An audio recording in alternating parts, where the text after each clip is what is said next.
नमस्कार साथियों, आप सभी का हार्दिक स्वागत, वंदन एवं अभिनंदन है आपके अपने YouTube चैनल मां शारदे एकेडमी में। मैं नीरज शुक्ला आप सभी का तहे दिल से हार्दिक स्वागत करता हूं। आज हम बात करेंगे बाल विकास पे। जैसा कि बाल विकास में हमने क्या क्या चीजें बताई है आपको, तो हमने बाल विकास में कुछ प्रमुख मनोवैज्ञानिक हैं, उन पे हमने ढेर सारी चर्चा कर ली है। और उसके बाद उसी क्रम को आगे बढ़ाते हुए हमने वृद्धि और विकास को पढ़ लिया है। आज हम बात करेंगे आप सबसे वृद्धि और विकास के जो प्रमुख सिद्धांत हैं उस पे हम बात करते हैं। तो आज हम आप सभी से, मेरे साथियों, आज क्या बात करेंगे? वृद्धि एवं विकास के प्रमुख सिद्धांत। वृद्धि एवं विकास के प्रमुख सिद्धांत।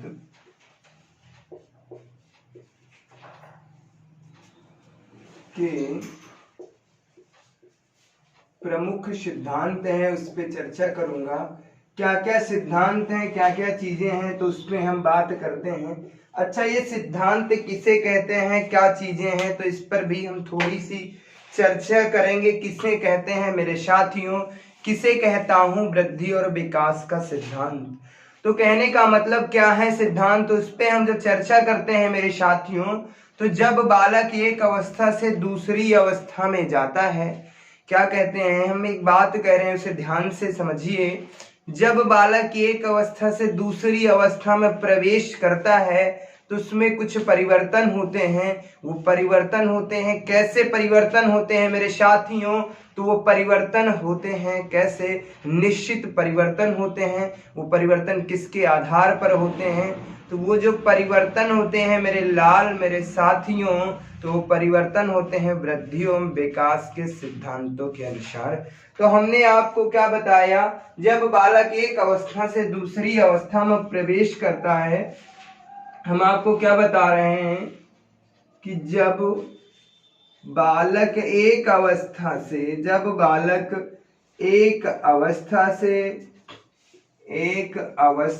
दूसरी अवस्था में, एक अवस्था से दूसरी अवस्था में प्रवेश करता है, दूसरी अवस्था में प्रवेश करता है, अवस्था में प्रवेश करता है मेरे लाल, प्रवेश करता है, तो उसमें कुछ परिवर्तन होते हैं। तो उसमें जो निश्चित परिवर्तन होते हैं,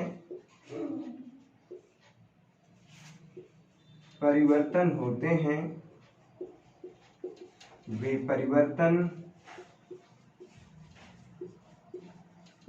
सिद्धांतों के आधार पर ही होते हैं। किसके आधार पर होते हैं मेरे लाल? तो वो जो परिवर्तन होते हैं वो किसके आधार पर होते हैं? सिद्धांतों के आधार पर ही होते हैं।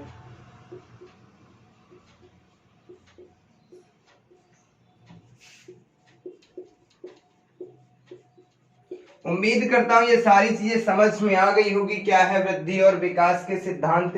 तो हम जब सिद्धांतों की बात करते हैं मेरे लाल, मेरे साथी, जब हम बात करते हैं जब बालक एक अवस्था से दूसरी अवस्था में प्रवेश करता है, कौन? जब एक बच्चा होता है एक अवस्था से दूसरी अवस्था में क्या करता है? प्रवेश करता है, तो उसमें जो निश्चित परिवर्तन होते हैं। अच्छा, परिवर्तन कैसे होते हैं? बालकों में परिवर्तनों की संख्या भी निश्चित है।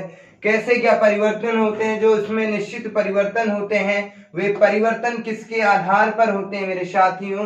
तो वो परिवर्तन निश्चित सिद्धांतों के आधार पर होते हैं। उम्मीद करता हूं यहाँ पे जो सिद्धांत है उस पे हमने थोड़ी सी चर्चा की है, बताने का क्या प्रयास किया है, ये चीजें समझ में आ गई होंगी। अच्छा, अब हम बात करते हैं एक सिद्धांत के। पहला सिद्धांत है दिशा का सिद्धांत। कैसा सिद्धांत है मेरे साथियों?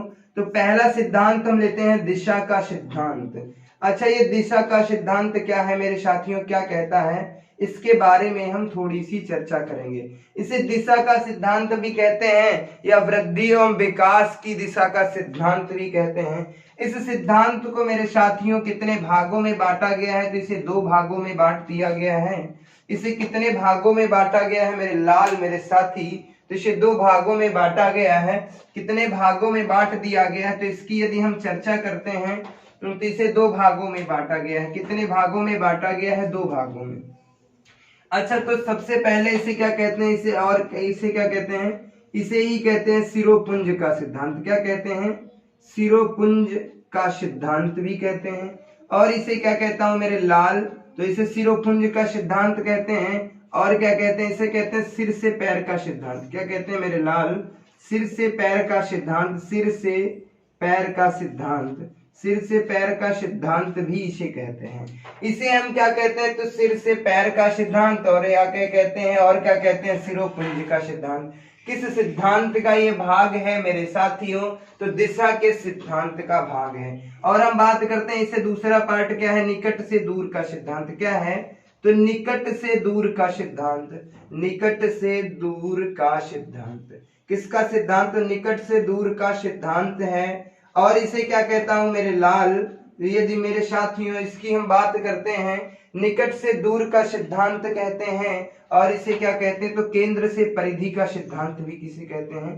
तो केंद्र से परिधि का सिद्धांत भी इसे ही कहते हैं, केंद्र से परिधि का सिद्धांत। और उसके बाद इसे और क्या कहते हैं? तो ये हम इसे कह सकते हैं स्थूल से सूक्ष्म की ओर। स्थूल से सूक्ष्म की ओर। और क्या कहते हैं? स्थूल से सूक्ष्म की ओर। क्या कहते हैं? स्थूल से सूक्ष्म की ओर का सिद्धांत भी कहते हैं। किसे कहता हूं मेरे साथियों? तो ये जो दिशा का सिद्धांत है इसे 2 भागों में बांटा गया है। इसे क्या कहते हैं? सिरोपुंज का सिद्धांत कहते हैं या सिर से पैर का सिद्धांत भी कहते हैं। इसकी बात कहते हैं तो निकट से दूर का सिद्धांत किसे कहते हैं? तो दिशा के सिद्धांत को ही कहते हैं। केंद्र से परिधि का सिद्धांत किसे कहते हैं? तो इसे ही कहते हैं। स्थूल से सूक्ष्म की ओर सिद्धांत किसे कहते हैं मेरे साथियों? तो इसे ही कहते हैं। अब हम बात करते हैं केंद्र से परिधि का सिद्धांत तो होता क्या है? तो इसमें कुछ शिशु जो होता है, यानी कि जो शिशु होता है वो कुछ क्रियाएं करता है। कौन करता है? शिशु कुछ क्रियाएं करता है। कौन? शिशु ये क्रियाएं करता है, कुछ क्रियाएं करता है। क्या क्या क्रियाएं करता है? तो हम इसमें बात करते हैं तो गर्दन का बच्चा अपना जो सिर होता है कब संभालने लगता है? तो हम यदि इसकी बात करते हैं सिर संभालने की आयु, या हम बात कर लेते हैं गर्दन संभालने की आयु। गर्दन संभालने की जो आयु है मेरे लाल क्या है? गर्दन संभालने की आयु क्या है? इसकी यदि हम बात करते हैं किस समय में बच्चा अपनी गर्दन को संभालने लगता है? तो 2 से 3 माह में बच्चा क्या करता है? अपनी गर्दन को संभालने लगता है। अच्छा, देखा होगा कभी कभी छोटा बच्चा होता है, यदि उसकी गर्दन टेढ़ी हो जाती तो टेढ़ी ही रहती है, क्योंकि वो उसे सही नहीं कर पाता है। जब बच्चा थोड़ा सा बड़ा हो जाता है, लगभग 2 से 3 महीने का जब बच्चा हो जाता है तो वह अपनी गर्दन संभालने लगता है। और उसके बाद हम बात करते हैं बैठने की आयु। बच्चा कब बैठने लगता है? तो उसकी बात हम बात करते हैं बैठने की आयु किसकी? तो बैठने की आयु कब है मेरे लाल? तो बैठने की आयु कितनी है मेरे साथ? कब बच्चा बैठने लगता है? कब बच्चा बैठने लगता है? तो 5 से 7 माह में जो बच्चा होता है 5 से 7 माह में बैठने लगता है। शिशु की हम बात कर रहे हैं। और उसके बाद हमने बताया आपको गर्दन संभालने की आयु क्या है मेरे साथियों? तो 2 से 3 माह है। बैठने की आयु क्या है मेरे लाल? तो 5 से 7 माह में बच्चा क्या करने लगता है? बैठने लगता है। और उसके बाद हम क्या करते हैं कि घुटने के बल चलने कब लगता है? बच्चा घुटने के बल कब चलता है? घुटने के बल चलने की आयु। घुटने के बल चलने की आयु क्या है मेरे साथियों? तो घुटने के बल चलने की आयु जो है वो क्या है मेरे साथियों? तो उसकी हम चर्चा करते हैं। घुटने के बल वाला कब चलता है मेरे लाल? तो घुटने के बल वाला कब से चलना स्टार्ट कर देता है? 7 से 10 माह में बच्चा जो होता है घुटने के बल चलने लगता है। और हम बात करते हैं तो चलने की आयु कब तक है? बच्चा चल रहा है तो चलने की आयु कब तक है? चलने की आयु क्या है? चलने की आयु कब तक का क्या है? तो उसकी यदि हम बात करते हैं बच्चा कब चलने लगता है? 9 से 18 माह में। कब बच्चा चलने लगता है? 9 से 18 माह में बच्चा क्या करने लगता है? चलने लगता है। यदि हम यहाँ पर सिरोपुंज का सिद्धांत जो है सिर से पैर का सिद्धांत होता है, इसका मतलब इस सिद्धांत का जो मूल रूप है, वास्तविक रूप यह है, तो इस जो बच्चे का विकास होता है वह सिर से पैर की ओर होता है। बच्चे का विकास कैसे होता है मेरे साथियों? तो बच्चे का जो विकास होता है सिर से पैर की ओर होता है। सबसे पहले बच्चे के सिर का विकास होता है, उसके बाद बच्चे के मध्य भाग का विकास होता है और उसके बाद बच्चों के पैरों का विकास होता है। इसमें हमने बताया कि शिशु जो होता है, शिशु कुछ क्रियाएं करता है मेरे साथियों। शिशु जो छोटा बच्चा होता है वो कुछ क्रियाएं करता है। कौन कौन सी? अब बच्चा गर्दन कब संभालने लगता है, अपनी गर्दन को कब सही करने लगता है, यदि उसकी गर्दन टेढ़ी है, यदि उसका सिर टेढ़ा है तो उसे कब सही करने लगता है, कब सही करता है। कुछ बच्चे 2 माह में ही सही करना सीख जाते हैं, यदि उसकी गर्दन टेढ़ी हो जाती तो वो सीधी कर लेते हैं। और कुछ बच्चे होते हैं 3 माह में, तो इसे कहा गया 2 से 3 माह में गर्दन संभालने लगता है बच्चा। और यदि हम बात करते हैं बैठने की आयु, बच्चा कब बैठने लगता है, तो 5 से 7 माह का जब मेरा बालक हो जाता है, मेरा शिशु जब 5 से 7 माह का हो जाता है तो क्या करता है, वो बैठने लगता है। अच्छा, बालक घुटने के बल कब चलता है मेरे साथियों? यदि हमसे पूछा जाता है घुटने के बल चलने की आयु क्या है मेरे साथियों, बच्चा कब घुटने के बल चलता है, तो 7 से 10 माह में बच्चा क्या करता है, घुटने के बल चलने लगता है। और चलने की आयु क्या है मेरे साथियों, तो 9 से 18 माह क्या है, चलने की आयु है। और ये हमने बता ही दिया है, ये हमने बता दिया। उम्मीद करता हूं ये सारी चीजें समझ में आ गई होंगी, किसी प्रकार की कोई दिक्कत नहीं होगी। आगे हम बात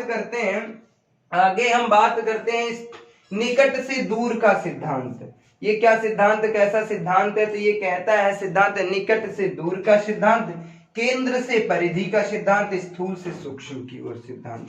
यदि हम बात कहते हैं जब छोटा बच्चा होता है तो पहले तो उसे क्या स्थूल चीजों का ही ज्ञान कराना चाहिए। मान लीजिएगा स्थूल चीजों का, भारी वस्तुओं से उसे परिचय कराना चाहिए। जैसे एक छोटा बच्चा होता है तो सबसे पहले हम क्या करते हैं, छोटे बच्चे को इतना छोटा सा गेंद खेलने के लिए नहीं देते हैं, क्योंकि उसमें वो समझ में नहीं आता है। सबसे पहले हम यदि बच्चे को देते हैं तो एक बड़ा सा बॉल देते हैं खेलने के लिए। उस बड़े से बड़े जो उसका आकार होता है गेंद का बहुत बड़ा होता है, उस आकार के माध्यम से उसके माध्यम से बच्चा बहुत चीजें सीखता है और उससे समझ जाता है कि ये गेंद है। धीरे धीरे जब उसे वो सीख जाता है तो उसके बाद हम उसे छोटे गेंद का जो आकार होता है उस पे हम चर्चा करते हैं। आइए हम इस पे कुछ चर्चा करते हैं। तो यहाँ पे थोड़ा सा रफ करना पड़ेगा।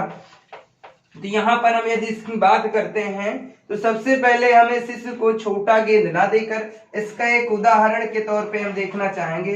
तो सबसे पहले हम बात करते हैं कि सबसे पहले हमें शिशु को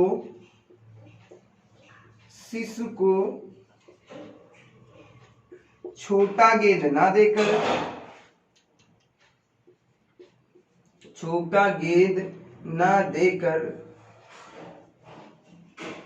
बड़ा गेंद देना चाहिए। सबसे पहले हमें क्या करना चाहिए, बच्चे को छोटा गेंद ना देकर बड़ा गेंद देना चाहिए, जिससे क्या होता है, बच्चे को बड़ा गेंद देना चाहिए। अतः बालक को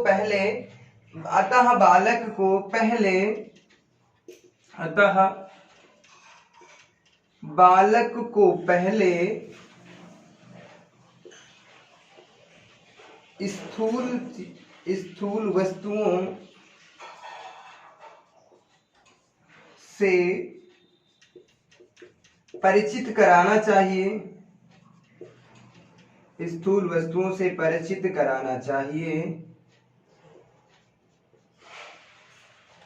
उसके बाद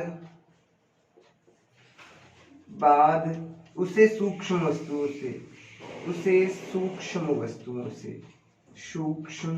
वस्तुओं से हम बात करते हैं। यदि हम बात करते हैं तो हमने जो देखा था स्थूल से सूक्ष्म की ओर जो मेरा सिद्धांत है, वो सिद्धांत मेरा क्या कहता है, तो सबसे पहले हमें शिशु को छोटा गेंद नहीं देना चाहिए, उसे बड़ा गेंद देना चाहिए। बड़े गेंद से बालक को सीखना चाहिए। बड़े गेंद से बालक क्या करता है, ढेर सारी क्रियाएं करता है, उसके साथ खूब खेलता है। तो इसके माध्यम से हम क्या बताना चाह रहे हैं आपको, बालक को पहले स्थूल वस्तुओं को ज्ञान कराना चाहिए, यानी कि भारी वस्तुओं से उसे परिचित कराना चाहिए और उसके बाद उसे सूक्ष्म वस्तुओं का ज्ञान कराना चाहिए। उम्मीद करता हूं ये दिशा का सिद्धांत था, इसे बेहद अच्छी तरीके से आप समझ गए होंगे। आगे हम बात करते हैं वृद्धि और विकास के कुछ प्रमुख सिद्धांत हैं और इस पर ढेर सारे क्वेश्चन बनते हैं। एक क्वेश्चन तो आपकी परीक्षा में निश्चित ही आता है, वृद्धि और विकास के सिद्धांत थे और हमने आपसे चर्चा कर ली वृद्धि और विकास किसे कहते हैं, इसमें क्या अंतर है, क्या क्या चीजें हैं, तो उस पे हमने ढेर सारी चर्चा कर ली है। आज हम बात करते हैं विकास के सिद्धांतों पर। तो एक दूसरा सिद्धांत है सतत विकास का सिद्धांत। कैसा है मेरे साथियों, तो सतत विकास का सिद्धांत। कैसा, सतत विकास का सिद्धांत। ये सतत विकास का सिद्धांत है, ये मेरे साथियों, तो ये सिद्धांत क्या कहता है, सतत विकास का सिद्धांत है।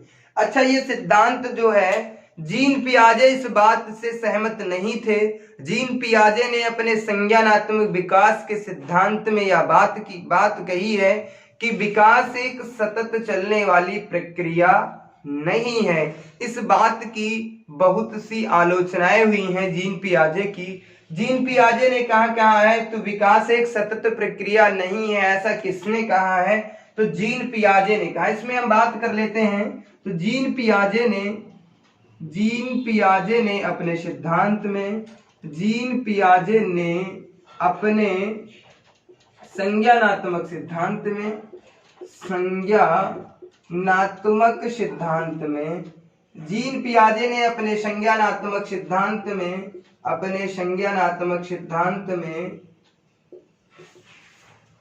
सिद्धांत में कहा है कि विकास एक सतत प्रक्रिया नहीं है। कैसी प्रक्रिया नहीं है, सतत प्रक्रिया नहीं है। यह बात किसने कही है, मेरे साथियों, किसने कही यह बात, किसने कही, जीन पियाजे ने। जीन पियाजे ने क्या बात कही है, तो जीन पियाजे ने कहा क्या बात कही है, तो जीन पियाजे ने अपने किस सिद्धांत में यह बात कही है, यह प्रश्न पूछा गया था, यहां से ये प्रश्न पूछा गया था, इसीलिए इस पॉइंट को ले लिया है हमने, वरना इसका कोई महत्व नहीं था। यहाँ पर हमने बात करी तो जीन पियाजे ने अपने संज्ञानात्मक विकास के सिद्धांत में कहा है कि विकास एक कैसी प्रक्रिया नहीं है, तो इन्होंने कहा है विकास एक सतत प्रक्रिया नहीं है। परंतु वहीं पर वाइगोत्स्की क्या कहते हैं, परंतु वाइगोत्स्की की बात करता हूं।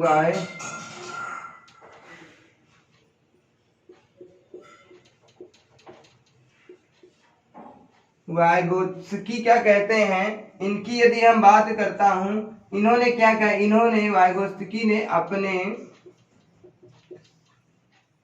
सामाजिक सांस्कृतिक सिद्धांत में,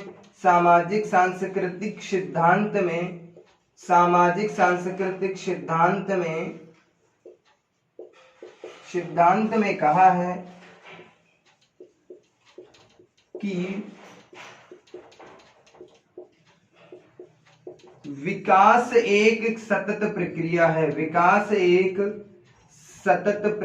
है, यह बात किसने कही है मेरे लाल, तो यह बात किसने कही है, यह बात वाइगोत्स्की ने अपने सामाजिक सांस्कृतिक विकास के सिद्धांत में कहा है कि विकास कैसी प्रक्रिया है, तो विकास सतत प्रक्रिया है। इन्होंने जीन पियाजे के इस तथ्य को सत्य नहीं माना है, इसे असत्य माना है। और वह कहते हैं अपने किस सिद्धांत में, तो सामाजिक सांस्कृतिक सिद्धांत किसने दिया था, यदि यहाँ से पूछा जाता है तो वाइगोत्स्की ने दिया था। संज्ञानात्मक सिद्धांत किसने दिया था, तो जीन पियाजे ने दिया था। जीन पियाजे की जो है प्रमुख 32 पुस्तकें प्रचलित हैं। अब हम बात करते हैं, तो अब हम यहाँ से निष्कर्ष निकलता है, तो हम कह सकते हैं अतः विकास एक सतत प्रक्रिया है। अतः विकास एक कैसी प्रक्रिया है, विकास एक सतत प्रक्रिया है। सतत प्रक्रिया है। उम्मीद करता हूं यह जो सिद्धांत था सतत विकास का सिद्धांत, इसे आप बेहतर तरीके से समझ गए होंगे। इसमें आपको किसी भी प्रकार की कोई दिक्कत नहीं आई होगी। हम चीजें क्या करते हैं, बेहतर तरीके से थोड़ा सा समझाने का प्रयास करते हैं और आप बेहतरीन तरीके से नोट्स बनाइए। किसी भी प्रकार की कोई दिक्कत नहीं, आपको वीडियो को 2 बार नहीं देखना पड़ेगा, ये मैं दावे के साथ कहता हूं। इसीलिए हम इतना धीरे पढ़ाते हैं, कोई दिक्कत नहीं होती और बेहतरीन तरीके से पढ़ाने का प्रयास करते हैं। आगे हम इसके और भी कुछ प्रमुख सिद्धांत हैं, उसी क्रम को आगे हम बढ़ाने का प्रयास करेंगे। तो और कुछ सिद्धांत हैं, तो एक आता है विकास के क्रम का सिद्धांत। आगे हम और सिद्धांतों पे चर्चा करता हूं तो हम कह सकते हैं विकास के क्रम का सिद्धांत। किसका? तो विकास के क्रम का सिद्धांत। क्या है? क्रम का सिद्धांत। अच्छा, ये क्रम का सिद्धांत क्या होता है मेरे साथियों, तो इस पे हम चर्चा करते हैं। इसमें ये बात कही कि विकास जो होता है एक क्रमानुसार होता है। इसमें ये बात कही गई थी विकास जो होता है एक क्रमानुसार होता है, निश्चित क्रम से होता है। ऐसा नहीं कि पहले जो है बच्चा बाल्यावस्था में डायरेक्ट पहुंच जाएगा, नहीं। तो सबसे पहले बच्चा क्या गर्भावस्था में प्रवेश करता है, उसके बाद शैशवावस्था में आता है और उसके बाद बाल्यावस्था, फिर क्या जाता है, तब बच्चा किशोरावस्था में पहुंचता है। तो ये विकास के क्रम का सिद्धांत जो है मेरे साथियों, यह सिद्धांत कहता है इसमें विकास जो होता है क्रम के अनुसार होता है। इसमें विकास क्या होता है, इसमें विकास एक क्रम के अनुसार होता है, क्रम के अनुसार होता है। किसके अनुसार होता है? क्रम के अनुसार होता है। अच्छा, हम क्रम के अनुसार होता है इसकी हम बात करते हैं मेरे साथियों। तो क्रम क्या होता है, चाहे हम अवस्थाओं का क्रम देख ले, यदि हम क्रम की बात करता हूं, विकास का क्रम क्या होता है, तो इस पे हम 2 चीजों की बात करेंगे। एक अवस्थाओं का क्रम क्या होता है, अवस्थाओं का क्रम की बात कर लेते हैं। किसके? अवस्थाओं के क्रम की बात करेंगे और उसके बाद पहले अवस्थाओं के क्रम की बात करते हैं मेरे साथियों। तो अवस्थाओं के क्रम की बात करते हैं तो सबसे पहले क्या आती है, गर्भावस्था होती है। गर्भावस्था के बाद क्या आता है मेरे साथियों, फिर क्या आ जाती है, शैशवावस्था। फिर कौन सी अवस्था आएगी, शैशवावस्था। और उसके बाद क्या आ जाएगा मेरे साथियों, उसके बाद आएगी बाल्यावस्था। उसके बाद कौन सी अवस्था आएगी, तो बाल्यावस्था आएगी। और उसके बाद क्या होगी मेरे साथियों, बाल्यावस्था के बाद आती है कौन सी अवस्था, तो किशोरावस्था। क्या आती है, किशोरावस्था। यदि हम इनकी बात करते हैं किशोरावस्था, तो इसमें देखो ये चीज का यानी कि विकास के क्रम का सिद्धांत ये कहता है कि विकास जो होता है एक क्रम के अनुसार होता है। तो बच्चा जो होता है सबसे पहले गर्भावस्था में प्रवेश करता है, सबसे पहले, उसके बाद किस अवस्था में आता है, तो यहां से ये नहीं कि डायरेक्ट वो बाल्यावस्था में पहुंच जाएगा, ऐसा कुछ भी नहीं है। तो सबसे पहले बच्चा गर्भावस्था से शैशवावस्था में जाएगा, शैशवावस्था से बाल्यावस्था में जाएगा, बाल्यावस्था के बाद किसमें जाएगा, किशोरावस्था में। उम्मीद करता हूं ये चीजें समझ में आ रही होंगी। इसी तरीके से एक बात और आती है कि भाषा का क्रम क्या है।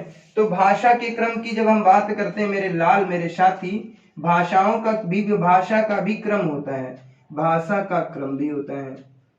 अच्छा, भाषा भी एक क्रमानुसार ही सीखी जाती है। तो भाषा की जब हम बात करते हैं, सबसे पहले क्या होता है, बच्चा क्या करता है, सुनना सीखता है। सुनने के बाद क्या है, बोलना सीखता है। बोलने के बाद बच्चा क्या होता है, पढ़ना सीखता है। पढ़ने के बाद बच्चा क्या करता है, लिखना सीखता है। क्या करता है, लिखना सीखता है। उम्मीद करता हूं ये भी चीजें समझ में आ गई होंगी। विकास के क्रम का क्या सिद्धांत है, क्या कहता है, तो भाषा का विकास भी एक क्रमानुसार होता है। ऐसा नहीं है कि सबसे पहले बच्चा लिखना ही प्रारंभ कर देगा या सबसे पहले बच्चे का जन्म होगा तो वो पढ़ना ही प्रारंभ कर देगा। जी नहीं, ये बिल्कुल गलत है। सबसे पहले बच्चा क्या करता है, किसी की बातों को सुनता है और उसके बाद सुनने के बाद बच्चा क्या होता है, बोलता है। बोलने के बाद बच्चा पढ़ता है और अंत में लिखना सीखता है बालक। अंत में क्या करता है, लिखना सीखता है। उम्मीद करता हूं ये 2 और सिद्धांत हमने बताने का प्रयास किया, ये भी बेहतर तरीके से समझ में आए होंगे, कोई दिक्कत नहीं हुई होगी आपको। आगे हम बात करते हैं मेरे लाल मेरे साथियों, और आगे हम बात करते हैं कुछ प्रमुख सिद्धांत हैं उस पे चर्चा करेंगे, और भी जो सिद्धांत है उस पे चर्चा करेंगे मेरे साथियों।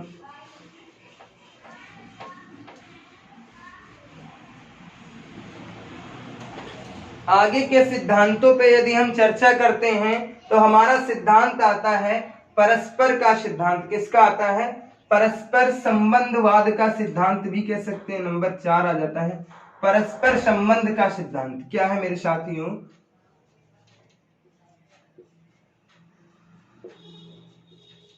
परस्पर संबंध का सिद्धांत। किसका, परस्पर संबंध का सिद्धांत।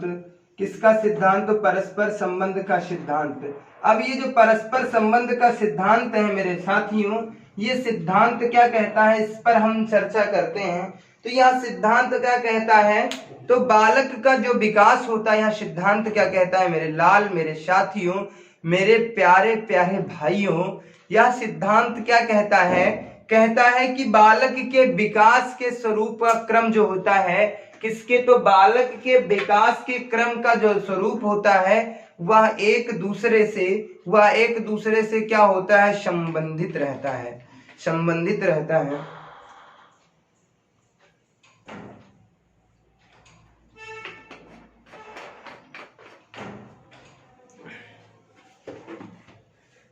यह सिद्धांत क्या कहता है, यह सिद्धांत कहता है बालक के विकास का जो स्वरूप होता है, यदि हम इस सिद्धांत की बारे में बात करते हैं तो यह सिद्धांत कहता है बालक के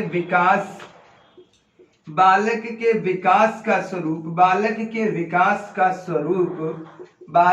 विकास का स्वरूप जो होता है मेरे साथियों, बालक के विकास का स्वरूप जो होता है वह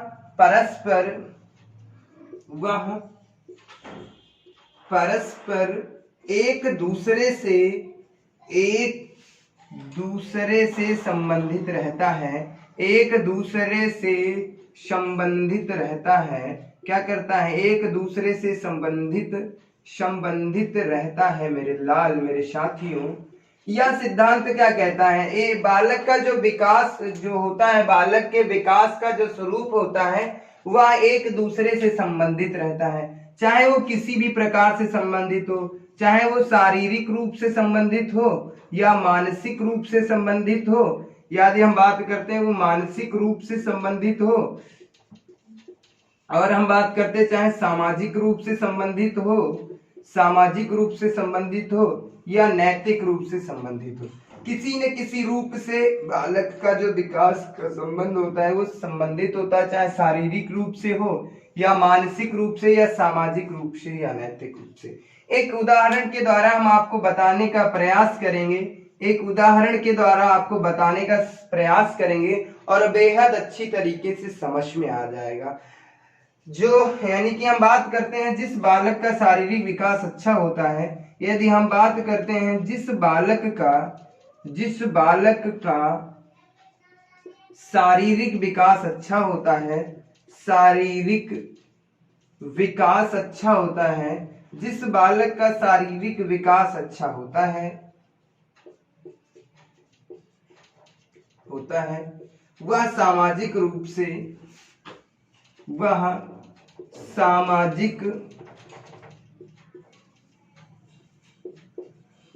क्रियाओं में भी आगे रहता है। वह बालक क्या करता है, सामाजिक क्रियाओं में भी आगे रहता है तथा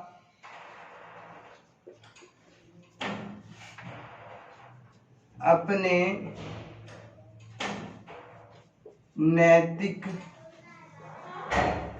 कर्तव्यों का पालन करता है।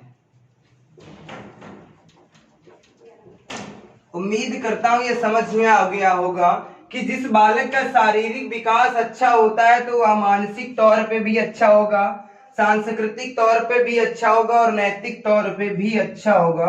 उम्मीद करता हूँ ये सारी चीजें बेहतर तरीके से समझ में आ रही होंगी, इसमें किसी भी प्रकार की कोई दिक्कत नहीं होगी। आगे हम बात करते हैं वंशानुक्रम का सिद्धांत जो है, आगे हम बात करते हैं, यहाँ पे एक छोटा सा सिद्धांत ले लेते हैं, एक छोटा सा सिद्धांत को ले लेते हैं, क्योंकि वंशानुक्रम का सिद्धांत जो है, एक सिद्धांत मैं ले लेता हूं सामान्य से विशिष्ट की ओर सिद्धांत। क्या होता है?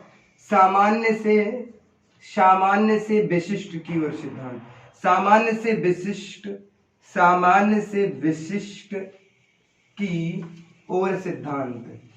सामान्य से विशिष्ट की ओर सिद्धांत जो है ये सबसे सरल सिद्धांत है, इसमें कोई दिक्कत नहीं है। यह सिद्धांत यही कहता है, जो हमारा ये सामान्य से विशिष्ट की ओर सिद्धांत है, यह सिद्धांत क्या कहता है? तो सबसे पहले बच्चे को सामान्य क्रियाएं सिखानी सबसे पहले बालक को सामान्य क्रियाएं सिखानी जानी चाहिए, और उसके बाद कैसी? विशिष्ट क्रियाएं। यानी कि सबसे पहले बालकों को सरल सरल चीजें सिखानी चाहिए और उसके बाद उसे जटिल चीजों को सिखाना चाहिए। सरल सरल चीजों को सिखाना चाहिए। जैसे हम आपको कुछ पढ़ा रहे थे, तो सबसे पहले यदि हम आपको पढ़ा रहे थे वृद्धि एवं विकास का सिद्धांत, तो वृद्धि एवं विकास की एक छोटी सी स्टोरी सबसे पहले आपको हम यदि समझा देते, यदि हम बता देते हैं कि क्या है वृद्धि और क्या है विकास और इसके सिद्धांत क्या हैं, इसमें क्या क्या चीजें होती हैं, और उसके बाद हम आपको पढ़ाने का प्रयास करते तो बहुत अच्छा रहता है। तो सबसे पहले इसमें क्या होता है, बच्चे को एक उदाहरण देना चाहिए और उसके बाद पढ़ाना चाहिए। उम्मीद करता हूं सामान्य से विशिष्ट की ओर जो सिद्धांत है ये आप समझ गए होंगे, इसमें लिखाने की कोई आवश्यकता नहीं है, बेहतर तरीके से समझ गए होंगे। आगे हम बात करते हैं मेरे लाल, आगे हम बात करते हैं एक और सिद्धांत की। तो हम बात करते हैं वातावरण, वंशानुक्रम और वातावरण का सिद्धांत। ये जो सिद्धांत है परीक्षा की दृष्टि से बहुत ही महत्वपूर्ण है। वातावरण और वंशानुक्रम और वातावरण का जो सिद्धांत है मेरे साथियों, ये अगला जो भी क्रम हो वो डाल लेना, मुझे याद नहीं है। अब हम बात करते हैं वंशानुक्रम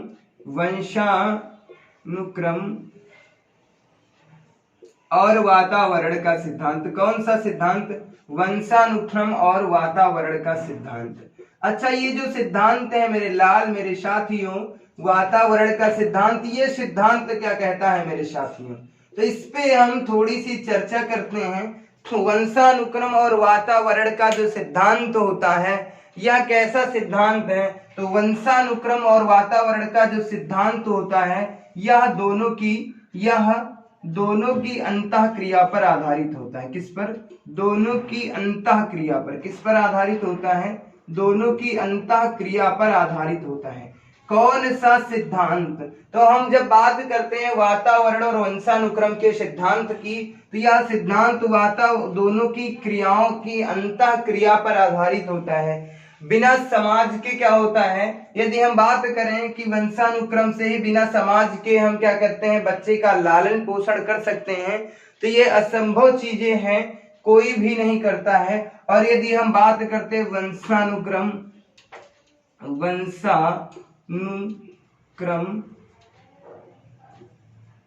और वातावरण गुणे क्या होता है? वातावरण। क्या होता है? वातावरण। यहाँ पर ये बात कही गई है वंशानुक्रम गुणे वातावरण होता है, वंशानुक्रम गुणे वातावरण होता है। उम्मीद करता हूँ यह भी सिद्धांत आपको बेहतर तरीके से समझ में आ गया होगा, इसमें भी कोई दिक्कत नहीं हुई होगी, इसमें कुछ भी नहीं करना है। वंशानुक्रम और वातावरण का जो सिद्धांत होता है वह वातावरण और वंशानुक्रम की अंतःक्रिया पर ही आधारित होता है। और माफ कीजिएगा, और हम बात करते हैं वंशानुक्रम वातावरण का जो संबंध होता है, कैसा संबंध है, तो वंशानुक्रम वातावरण कैसा गुणनफल के रूप में होता है। उम्मीद करता हूं यहाँ से ये दोनों प्रश्न पूछे गए हैं, दोनों प्रश्न पूछे गए, ये भी पूछा गया और ये भी पूछा गया है। इसके बारे में हम डिटेल से चर्चा करेंगे जब हम आपको वंशानुक्रम और वातावरण पढ़ाएंगे। उम्मीद करता हूं ये बेहतर से बेहतर चीजें आपको समझ में आ रही होंगी। आगे हम सिद्धांत की यदि चर्चा करते हैं, आगे सिद्धांत की चर्चा करता हूं तो एक सिद्धांत है एकीकरण का सिद्धांत। कौन सा सिद्धांत होगा? ये 8वां होगा शायद। एकीकरण का सिद्धांत कौन सा सिद्धांत होता है? एकीकरण का सिद्धांत। ये एकीकरण का जो सिद्धांत है, एकीकरण का सिद्धांत, यह सिद्धांत मेरे साथियों क्या कहता है, तो इसके बारे में थोड़ी सी चर्चा करेंगे। ये जो एकीकरण का जो सिद्धांत है यह क्या कहता है? इस सिद्धांत के अनुसार बालक पहले अपने संपूर्ण अंगों को, एकीकरण का मतलब होता है पहले एक अंग को चलाना, मतलब एकीकरण एक अंग को चलाना।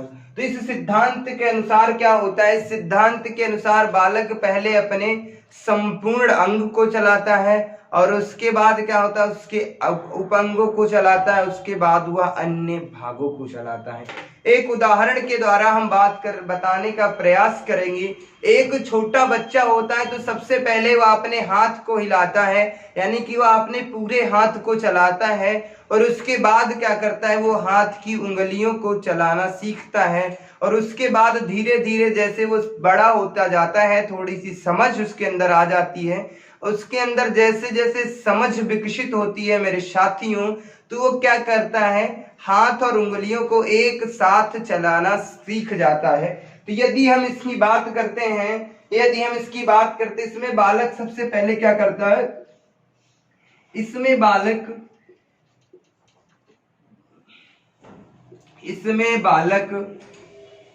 सबसे पहले क्या करता है? इसमें बालक सबसे पहले संपूर्ण अंग को चलाता है।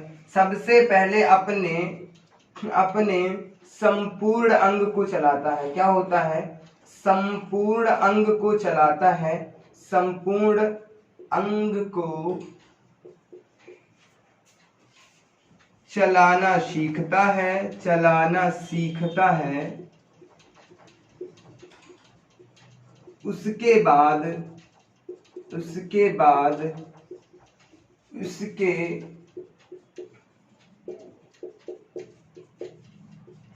अंगों को चलाना सीखता है। एक हम यहाँ पर उदाहरण ले लेते हैं, वहां पर समझाने का प्रयास करते हैं। तो सबसे पहले बालक क्या है? सबसे पहले बालक क्या करता है? सबसे पहले बालक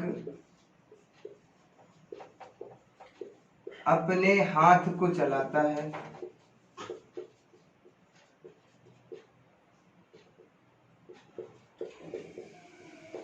उसके बाद उंगलियों को चलाता है।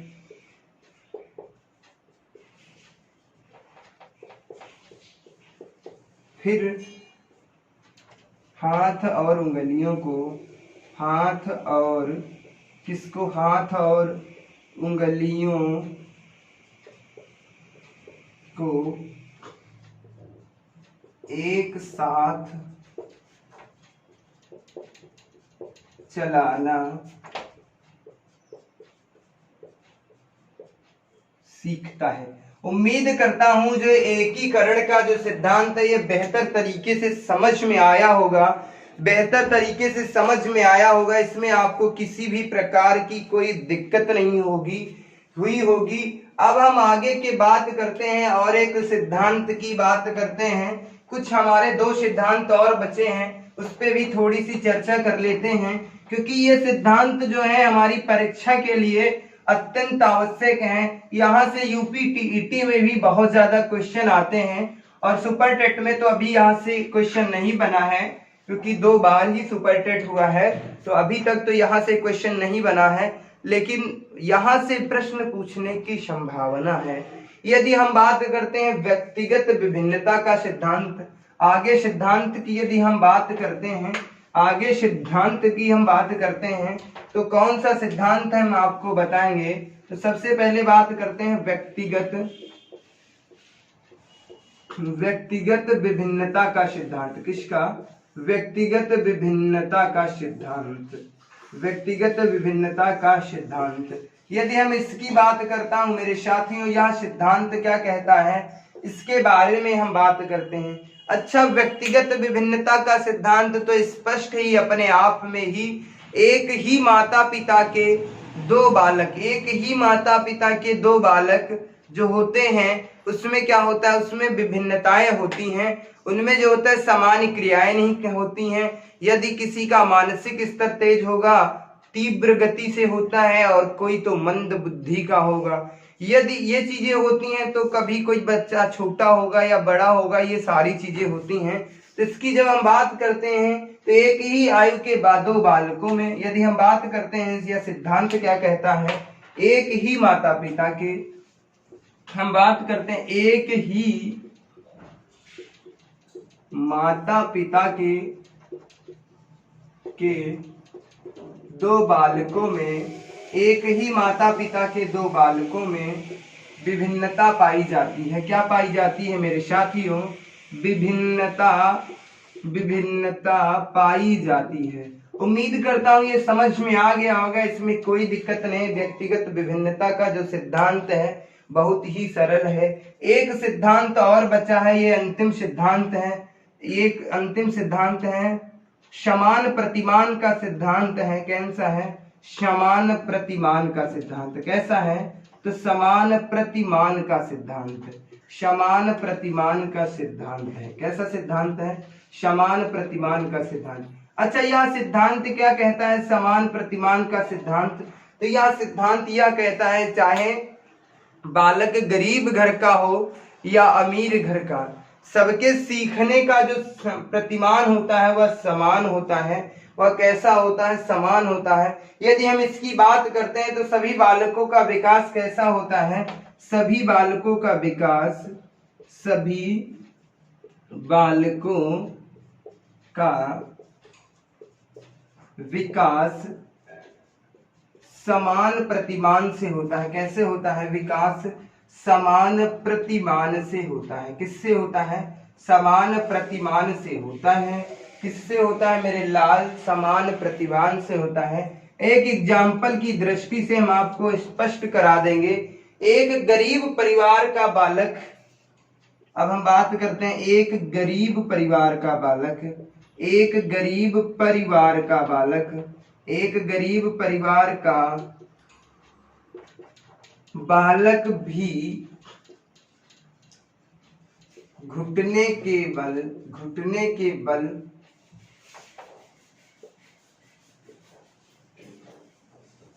चलना सीखता है, घुटने के बल चलना सीखता है, तथा एक अमीर परिवार का बालक, अमीर परिवार का बालक भी घुटने के बल चलना सीखता है। अतः एक बात यहां से स्पष्ट हो जाती, अतः चाहे बालक क्या हो, गरीब परिवार का हो या अमीर परिवार का, जो उसका सीखने का जो वो होता है, सीखने का जो प्रतिमान होता है वो हमेशा कैसा होता है? जो बालक के सीखने का प्रतिमान होता है हमेशा समान होता है। ऐसा नहीं है कि गरीब का बालक जो होता है वो घुटने के बल चलना सीखता है और अमीर का बालक जो होता है सीधे खड़ा हो जाता है, ऐसा कुछ भी नहीं है। तो वो भी सबसे पहले घुटने के बल चलेगा, उसके बाद ही वह पूर्ण रूप से चल पाएगा। उम्मीद करता हूं ये सारी चीजें बेहतर तरीके से समझ में आ गई होंगी। तो आज की कक्षा में इतनी ही चर्चा करते हैं और मिलते हैं आपको अगली वीडियो में एक नई शक्ति, एक नई ऊर्जा के साथ। तब तक के लिए बाय बाय, धन्यवाद। कमेंट करके ये जरूर मुझे बताइए कि ये वीडियो आपके लिए कितनी कारगर रही, कितनी बेहतरीन है, क्या चीजें हैं। यदि आपको किसी भी प्रकार की कोई समस्या है तो आप कमेंट करके जरूर बताइए। धन्यवाद।